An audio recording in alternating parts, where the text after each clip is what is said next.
नमस्कार दोस्तों, मैं राजेश अग्रवाल पन्ना कंपटीशन क्लासेस में आपका बहुत स्वागत करता हूं लेक्चर नंबर 76 में, जिसमें आज बात करनी है हमको राष्ट्रकूट वंश। एक ही लेक्चर में राष्ट्रकूट वंश की बात करेंगे, जो जो इंपॉर्टेंट बातें हैं वो बातें करेंगे। ठीक है, तो राष्ट्रकूट वंश में देखते हैं कि राष्ट्रकूटों के अभिलेख में इनका जो मूल निवास स्थान मिलता है वो लातूर बताया गया है। महाराष्ट्र के पास लातूर, जहां पे जल ट्रेन चलाई गई थी। आपको मालूम होना चाहिए महाराष्ट्र का जो लातूर है वो वृष्टि छाया प्रदेश में आता है और वहां पे जो है बरसात बहुत कम होती है और जल ट्रेन चलाई गई थी लातूर में। तो राष्ट्रकूटों के अभिलेख में इनका मूल निवास स्थान लातूर बताया गया है। लातूर में भी बीदर नामक क्षेत्र प्रमुख था, है ना। बहमनी राजवंश में आप बीदर देखते हैं तो बीदर प्रमुख था, किंतु बाद में एलिचपुर या बरार में इस वंश का राज्य स्थापित हो गया। ठीक है, और थोड़ा सा ऊपर की तरफ बरार जो है मध्य प्रदेश का नीचे वाला पोर्शन जो था बुरहानपुर वाला, वो सारा एरिया। तो बाद में एलिचपुर बरार में इस वंश का शासन स्थापित हो गया।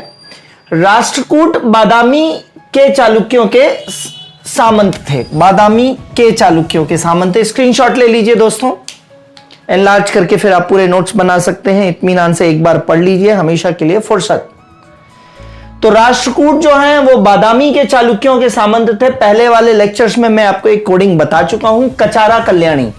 कचारा कल्याणी अर्थात कदंब, कर्नाटक के जो कदंब वंश थे, है ना, कदंब वंश के जो सामंत थे वो कौन थे? चालुक्य, मतलब वातापी के चालुक्य। और वातापी या बादामी के चालुक्य के सामंत कौन थे? राष्ट्रकूट।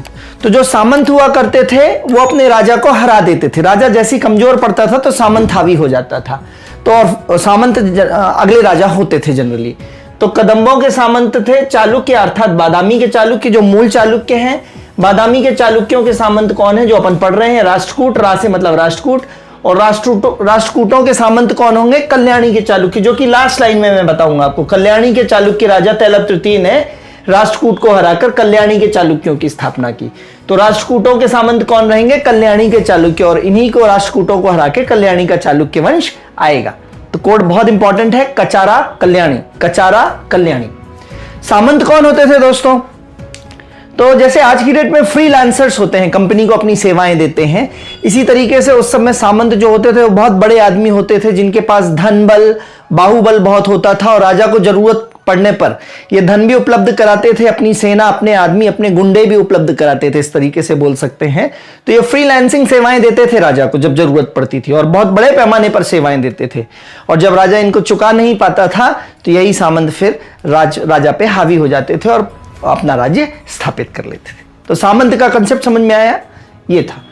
ठीक है, अब शासक देखते हैं। तो सबसे पहला शासक राष्ट्रकूटों में है दंती दुर्ग, या इसी को बोलते हैं दंती वर्मन। मैंने आपको कैसे याद कराया था? याद करने का अपन लोगों का अपना तरीका है दोस्तों। मैंने बताया था राष्ट्रकूट, ऐसे बताया था मैंने। कूट में दांत पीसते हैं ना, तो दांत मतलब दंती दुर्ग। तो संस्थापक कौन है राष्ट्रकूटों का? दंती दुर्ग। 752 एडी में, 752 ईस्वी में चालुक्य राजा, मैंने आपको बताया कि चालुक्य जो वातापी के चालुक्य हैं उनको हराकर राष्ट्रकूट आ रहे हैं। तो चालुक्य राजा कीर्तिवर्मन II को हराकर राष्ट्रकूट वंश की स्थापना की है दंती दुर्ग ने। और इसने राजधानी, राष्ट्रकूटों की राजधानी क्या थी दोस्तों? मानेखेत। ठीक है, तो खेत में माने कूटा, ऐसे कुछ बताया था मैंने। माने खेत में कूटा, तो राष्ट्रकूटों की राजधानी क्या है? मानेखेत। उज्जैनी में हिरण्यगर्भ यज्ञ कराया था इसने। उज्जैनी में कौन सा यज्ञ कराया था? हिरण्यगर्भ यज्ञ कराया था। और प्रतिहार राजा ने इनके यहां द्वारपाल का काम किया है। सोचिए आप, दंती दुर्ग के यहां प्रतिहार राजा ने द्वारपाल का काम किया है। मतलब ये कितने शक्तिशाली होंगे दोस्तों, जिसके यहां प्रतिहार जैसे राजा, जो कि पश्चिम से आने वाले आक्रांताओं के लिए दीवार बन के खड़े थे, अपना सीना अड़ा के खड़े थे, गुर्जर प्रतिहार। वैसे प्रतिहारों ने जिनके यहां द्वारपाली की हो, तो सोचो वो राष्ट्रकूट कितने प्रभावी रहे होंगे। ठीक है, तो प्रतिहार राजा ने किसके यहां द्वारपाल का काम किया? दंती दुर्ग के यहां। दूसरा राजा है दोस्तों कृष्णवन। ठीक है, दंती दुर्ग का चाचा था। ध्यान दीजिएगा, मैंने शासकों का क्रम दोस्तों नहीं लिखा है। डी ने गाए के गाने, इस तरीके से कुछ बनाया है मैंने। डी मतलब दंती दुर्ग, के मतलब कृष्ण फर्स्ट, डी मतलब ध्रुव, जी मतलब गोविंद थर्ड, ए मतलब अमोघ वर्ष, आई मतलब इंद्र थर्ड, के मतलब कृष्ण थर्ड और के मतलब कृष्ण कर्क 2। तो डी के डी ने गाए, GAI मतलब गाए के गाने। कोई दीदी है डी के डी है कोई, डी के डी है कोई, दीप्ति कुमारी दीदी है कोई मान लीजिए, तो डी के डी है कोई जिसने गाए के गाने। ठीक है, तो ये राजाओं का क्रम कहीं मैं बाद में भूलूं नहीं, इसलिए मैंने पहले से आपको बता दिया है दोस्तों। ठीक है, तो अब बात करते हैं कृष्ण फर्स्ट। दंतीदुर्ग का चाचा था ये, और इसने बादामी के चालुक्यों का अस्तित्व पूर्ण रूप से मिटाया। अब सामंत थे तो दंतीदुर्ग ने स्थापित तो कर दिया शासन, लेकिन पूरी तरीके से अभी बादामी के चालुक्य खत्म नहीं हुए थे। तो हमेशा दूसरे नंबर का शासक वास्तविक संस्थापक माना जाता है, जो पूरी तरीके से एराडिकेशन कर देता है अपने से पहले वाले साम्राज्य का। तो ध्यान देंगे, कृष्ण फर्स्ट को ही वास्तविक संस्थापक माना जाएगा, क्योंकि बादामी के चालुक्यों का अस्तित्व पूर्ण रूप से इसने मिटा दिया था। बैंगी के चालुक्यों तथा मैसूर के गंगों को भी इसने अपनी प्रभुसत्ता स्वीकार कराई थी। तो ये इतना बलशाली था कि बैंगी के चालुक्य तथा मैसूर के गंगों को भी इसने अभी अपनी प्रभुसत्ता स्वीकार कराई थी। और सबसे इंपॉर्टेंट, पीएससी में अभी अभी प्रश्न आया है, एलोरा के मंदिर किसने बनवाए हैं? तो एलोरा, रा फॉर राष्ट्रकूट, एलोरा का जो है रा फॉर राष्ट्रकूट, लेकिन राष्ट्रकूट में भी कौन? तो कृष्ण फर्स्ट। तो एलोरा का कैलाश मंदिर किसने बनवाया है? कृष्ण फर्स्ट राष्ट्रकूट ने। ध्यान दीजिएगा दोस्तों। तीसरा शासक है ध्रुव। ध्रुव ने क्या किया है देखते हैं। ये गोविंद सेकंड का पुत्र था। कुछ बीच बीच के शासक अपन नहीं ले रहे हैं जो इंपॉर्टेंट नहीं है, ठीक है। तो गोविंद 2 आया होगा बीच में कहीं, तो यह गोविंद 2 का पुत्र था। इसने उत्तरी भारत पर आधिपत्य के लिए मिशन चलाया। ध्यान दीजिएगा दोस्तों, ध्रुव ने क्या किया है, उत्तरी, ये दक्षिण भारत के हैं राष्ट्रकूट शासक, तो दक्षिण की तरफ ही ज्यादातर राज्य फैला करते थे, लेकिन ये दक्षिण भारत का पहला शासक है जिसने उत्तर की तरफ अपना अभियान चलाया, ठीक उसी तरीके से जैसे अलाउद्दीन ने चलाया था दक्षिण की तरफ। ठीक है, जलालुद्दीन खिलजी ने अलाउद्दीन को भेजा था दक्षिण विजय के लिए पहली बार, ध्यान हो आपको तो, या मैं बताऊंगा आपको जब मध्यकाल पढ़ाऊंगा। तो इसकी तुलना अलाउद्दीन से करी गई है। इसने ऊपर की तरफ आक्रमण किया, अलाउद्दीन ऊपर था, उसने नीचे की तरफ आक्रमण किया, पहली बार ऐसा किया इन्होंने। ठीक है, तो बाकी सभी राजा दक्षिण में रहते थे, दक्षिण की विजय के लिए प्रयत्नशील थे, लेकिन ये दक्षिण में रहते हुए उत्तर विजय के लिए प्रयत्नशील हुआ कौन? ध्रुव। और इसने त्रिपक्षीय संघर्ष में हिस्सा लिया। कन्नौज की राजनीति के तीनों तरफ, कन्नौज के पूर्व में थे पाल, पश्चिम में थे गुर्जर प्रतिहार, ठीक है, और नीचे की तरफ कौन थे? राष्ट्रकूट। तो कन्नौज की राजनीति को जीतने के लिए इन तीनों में क्या होता रहता था दोस्तों? इन तीनों में युद्ध होता रहता था। ये देखिए, ये मान लीजिए यहाँ पे कन्नौज है, मान लीजिए, है ना, इस तरीके से कुछ इंडिया बनाता हूं मैं, तो ये कन्नौज है। तो कन्नौज के यहाँ पे कौन है? यहाँ पे है प्रतिहार, यहाँ पे कौन है? राष्ट्रकूट, और यहाँ पे कौन है? पूर्व में पाल। तो इस तरीके से तीनों में त्रिपक्षीय संघर्ष बहुत लंबा चलता है। तो सबसे पहले तो आपको यह याद होना चाहिए कि त्रिपक्षीय संघर्ष किसमें था? तो प्रतिहार, पाल और राष्ट्रकूटों में। अब ध्रुव के समय क्या हुआ? ध्रुव ने प्रतिहार शासक वत्सराज को झांसी के पास हराया। इन तीनों में भी भारी कौन पड़ता था? राष्ट्रकूट भारी पड़ते थे दोस्तों। तो राष्ट्रकूट शासक ध्रुव जो पढ़ रहे हैं, इसने वत्सराज प्रतिहार शासक को झांसी के पास हराया, और पाल शासक धर्मपाल जो बंगाल का शासक था, उसको गंगा यमुना दोआब के पास हराया। तो ये त्रिपक्षीय संघर्ष का एक डेटा ये याद रखेंगे, ध्रुव, वत्सराज और धर्मपाल का। ठीक है, उत्तर के सफल अभियानों के पश्चात ध्रुव ने अपने राज चिन्ह, अर्थात जो राजकीय मुद्रा थी, सील थी, उस मुद्रा पर गंगा यमुना का प्रतीक बनवाया। ठीक है दोस्तों, तो ये ध्यान रखेंगे, ध्रुव इंपॉर्टेंट है। उत्तर की तरफ इसने, इसकी तुलना अलाउद्दीन से की गई। अलाउद्दीन ने दक्षिण की तरफ कदम बढ़ाए, इसने उत्तर की तरफ कदम बढ़ाए, दक्षिण में रहते हुए। गोविंद थर्ड, यह ध्रुव का पुत्र था और यह बाप से भी आगे निकल गया। ध्रुव तो उत्तर की तरफ गए, ध्रुव का बेटा गोविंद थर्ड है, वो उत्तर में हिमालय तक चला गया। ध्रुव तो थोड़ा सा आगे बढ़े, उसका पुत्र और हिमालय तक चला गया। तो यह ध्रुव का पुत्र था। संजन ताम्रपत्र के अनुसार, संजन ताम्रपत्र किससे रिलेटेड है? राष्ट्रकूटों से रिलेटेड है। तो संजन, मंजन, ऐसे याद रखेंगे, संजन मतलब मंजन, और मंजन किसमें करते हैं? राष्ट्रकूट, अर्थात दांतों में करते हैं। तो संजन ताम्रपत्र के अनुसार इसने हिमालय तक सैनिक अभियान चलाया, जबकि इसका बाप क्या था? थोड़ा उत्तर तक ही जा पाया था। इसने दक्षिण में भी पल्लव, पांड्य, केरल तथा गंग राजाओं द्वारा बनाए गए संघ को नष्ट किया और उत्तर में इसने मालवा, कोसल तथा कलिंग जीता। त्रिपक्षीय संघर्ष में धर्मपाल अभी भी है, इसके समय भी है, इसके पिता के समय भी था, धर्मपाल तथा नागभट्ट प्रतिहार शासक को जड़ से उखाड़ा। तो इसके समय भी त्रिपक्षीय संघर्ष है, यहां पे भी चल रहा है। त्रिपक्षीय संघर्ष में पाल शासकों की तरफ से धर्मपाल है यहां पे, और प्रतिहार शासकों की तरफ से नागभट्ट, इन दोनों को हराया। त्रिपक्षीय संघर्ष में भारी कौन पड़ रहा है? राष्ट्रकूट। इसके बाद बात करते हैं दोस्तों अमोघ वर्ष। अमोघ नाम है, अमोघ अस्त्र, जो चूके नहीं, जिसका वार चूके नहीं, वो कहलाता है अमोघ। ठीक है, तो राष्ट्रकूटों में सर्वाधिक प्रतापी राजा था, जैसा नाम वैसा इसका काम। राष्ट्रकूटों में सर्वाधिक प्रतापी राजा था, कर्क फर्स्ट के संरक्षण में बड़ा हुआ। कहीं बीच में कर्क फर्स्ट शासक आए होंगे जो कि इंपॉर्टेंट नहीं है, तो कर्क फर्स्ट के संरक्षण में बड़ा हुआ। इसने कविराज मार्ग नामक कन्नड़ काव्य ग्रंथ की स्थापना की, रचना की, सुपर इंपॉर्टेंट है।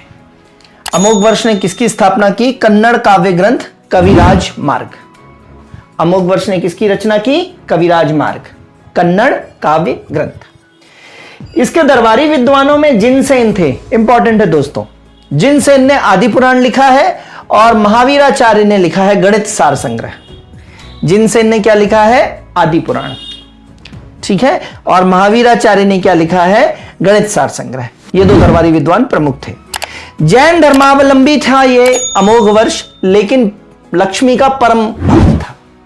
यहां तक कि इसने लक्ष्मी जी को अंगुली काटकर चढ़ाई थी। अमोघ को नहीं लगती चोट, ऐसे कुछ याद रखेंगे, अमोघ को नहीं लगती चोट। तो इन्होंने लक्ष्मी जी को अंगुली चढ़ाई थी अपनी, बहुत इंपॉर्टेंट है, ये आया हुआ है। परम लक्ष्मी भक्त कौन था? अमोघ वर्ष, राष्ट्रकूट शासक। इसकी तुलना चंद्रगुप्त सेकंड विक्रमादित्य से की गई है, बहुत इंपॉर्टेंट। ध्रुव की तुलना किससे की गई थी दोस्तों? ध्रुव की तुलना की गई थी अलाउद्दीन से, खिलजी से। जबकि अमोघ वर्ष की तुलना किससे की गई है? चंद्रगुप्त टू विक्रमादित्य, इंपॉर्टेंट है। अब आते हैं इंद्र थर्ड पर। इंद्र थर्ड वही है जिसने चंद्रगुप्त के साथ क्या किया था? संलेखना किया था चंद्रगिरी पहाड़ी कर्नाटक में। मैंने जब आपको चंद्रगुप्त मौर्य पढ़ाया था पुराने लेक्चर्स में, उसको देखिएगा जाके। तो इंद्र थर्ड भी उसके साथ चंद्रगिरी पहाड़ी पर संलेखना करने वाला दूसरा शासक है राष्ट्रकूट।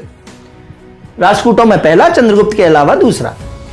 इंद्र थर्ड प्रतिहार शासक महिपाल को हराया। अभी भी त्रिपक्षीय संघर्ष चल रहा है और प्रतिहार शासक अब धर्मपाल की जगह कौन आ गया है? महिपाल को हराया। और 915 एडी में कन्नौज की लूट के बाद ये बहुत प्रसिद्ध हुआ इंद्र थर्ड। तो इंद्र भगवान क्या है? इंद्र भगवान लूटे ही तो करते थे, अप्सराओं की लूट करते थे, अशरफियों की लूट करते थे, सिंहासनों की लूट करते थे, देवताओं को परेशान कर दिया। तो इंद्र थर्ड ने कन्नौज की लूट के बाद ये प्रसिद्ध हुए 915 एडी। कहां तक पहुंच गए अपन? 915 एडी तक पहुंच गए दोस्तों।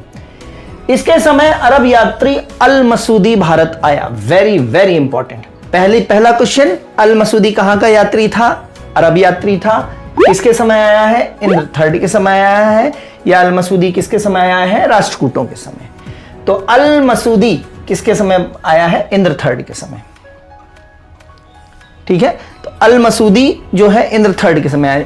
इंद्र के समय अप्सराएं आती थी ना, तो ऐसे समझ लीजिए कि अल मसूदी एक अप्सरा टाइप का कोई है, मेल अप्सरा समझ लीजिए। तो अल मसूदी इंद्र थर्ड के समय आया था। याद करना पड़ेगा दोस्तों, कंफर्म याद करना पड़ेगा, ऑब्जेक्टिव पैटर्न है आपका, ठीक है। इसके बाद बात करते हैं कृष्ण थर्ड, ठीक है। कृष्ण थर्ड यहां इस कोड के हिसाब से डी ने गाए, GAI गाए के गाने, ठीक है। तो कृष्ण थर्ड, इसने अकाल वर्ष की उपाधि धारण की। कृष्ण जी ने गोवर्धन पर्वत उठाए थे ना, तो बारिश जमीन तक नहीं पहुंची, तो मान लो अकाल पड़ गया थोड़ी देर के लिए, याद करने के लिए। तो कृष्ण थर्ड ने अकाल वर्ष की उपाधि धारण की थी। इसने कांची और तंजावुर विजय की है साउथ में, कांची और तंजावुर विजय की तथा तंजयम कोंड की उपाधि धारण की, ठीक है। तंजयम कोंड, कोंड का मतलब वैसे भी पर्वत होता है, और पर्वत किसने उठाया था? छिंगली पे, इस उंगली पे पर्वत किसने? गोवर्धन उठाया था, कृष्ण जी ने। तो कृष्ण थर्ड ने क्या कौन सी उपाधि धारण की? कोंड। कौन सी कोंड? तंजयम, क्योंकि तंजौर को जीता था ना, तो तंजयम कोंड, तंजौर का विजेता, तंजयम कोंड की उपाधि धारण की। इसने चोल नरेश परांतक फर्स्ट को भी हराया था। कृष्ण थर्ड ने, बहुत प्रतापी था ये भी, और इसने चोल नरेश परांतक फर्स्ट को हराया। इसकी सेनाएं सुदूर दक्षिण तक गईं और रामेश्वरम में मंदिर तथा विजय स्तंभ भी बनवाया था, ठीक है दोस्तों। ये कृष्ण थर्ड ने रामेश्वरम तक जाके वहां मंदिर और विजय स्तंभ बनवाया। और इसका दरबारी जो था पौन्न ने शांति पुराण की रचना की। तो कृष्ण थर्ड का जो दरबारी था पौन्न, और पौन्न ने किसकी रचना की? शांति पुराण की रचना की। और इंपॉर्टेंट बात यह है कि कृष्ण थर्ड की मृत्यु के बाद इसके उत्तराधिकारियों में उत्तराधिकार का युद्ध प्रारंभ हो गया। तो उत्तराधिकार का युद्ध प्रारंभ हुआ मतलब पतन नजदीक है। लास्ट में एक शासक आता है कर्क सेकंड। कर्क सेकंड को कल्याणी का चालुक्य राजा तैलफ सेकंड, मैंने आपको बताया था कल्याणी का संस्थापक कौन है? तैलफ द्वितीय। ठीक है, लप लप लप लप जीभ निकाले कल्याणी रे, इस तरीके से कोडिंग बताई थी मैंने। लप लप मतलब तैलफ, कल्याणी काली कल्याणी, लप लप जीभ निकालती है ना। माँ काली माँ क्या होती है? जीभ निकालती है ना बाहर इस तरीके से। शंकर जी के छाती पे जब उनका पैर पड़ जाता है काली मैया का, तो ऐसे जीभ निकाल देती है। ठीक है, तो कल्याणी के चालुक्य राजा तैलफ द्वितीय ने इसको हराकर, किसको? कर्क सेकंड को हराकर। यहां से देखिए ना, कल्याणी किसके सामंत थे? राष्ट्रकूटों के सामंत थे। तो राष्ट्रकूटों का सामंत कौन है? कल्याणी का चालुक्य राजा तैलफ सेकंड ने राष्ट्रकूट कर्क सेकंड को हराकर 973 एडी में कल्याणी के चालुक्यों की रचना की। तो राष्ट्रकूटों को हराकर उनके सामंत कौन आ गए? कल्याणी, कचारा कल्याणी। एक एक कोडिंग इंपॉर्टेंट है दोस्तों। अगर आपको बिल्कुल एकदम टाइट, एकदम स्प्रूस तैयारी चाहिए अपनी, तो ये कोडिंग आपको मेंस में भी बहुत मदद करते हैं। ठीक है दोस्तों, तो कल्याणी के चालुक्य राजा तैलफ टू ने कर्क टू राष्ट्रकूट राजा को हराकर कल्याणी के चालुक्य वंश की स्थापना 973 एडी में कर डाली। राजाओं का क्रम क्या है? डी के डी ने गाई के गाने। डी मतलब दंतीदुर्ग, के मतलब कृष्णवन, ध्रुव, फिर गोविंद है ना, गोविंद थर्ड, अमोघ वर्ष, इंद्र थर्ड, और के से कृष्ण थर्ड, और कर्क टू। ठीक है दोस्तों, तो आशा है आपको चीजें समझ में आ रही होंगी, और साथ साथ याद भी करना है दोस्तों। बाद में कुछ नहीं होता, जो होता राइट नाउ, इसी इंस्टेंट पे होता है, इसी समय होता है। उसी समय चीजों से लड़िए, उससे पार पाइए, आगे बढ़िए, जीत सुनिश्चित करिए। तब तक के लिए धन्यवाद, गुड बाय, जय हिंद दोस्तों।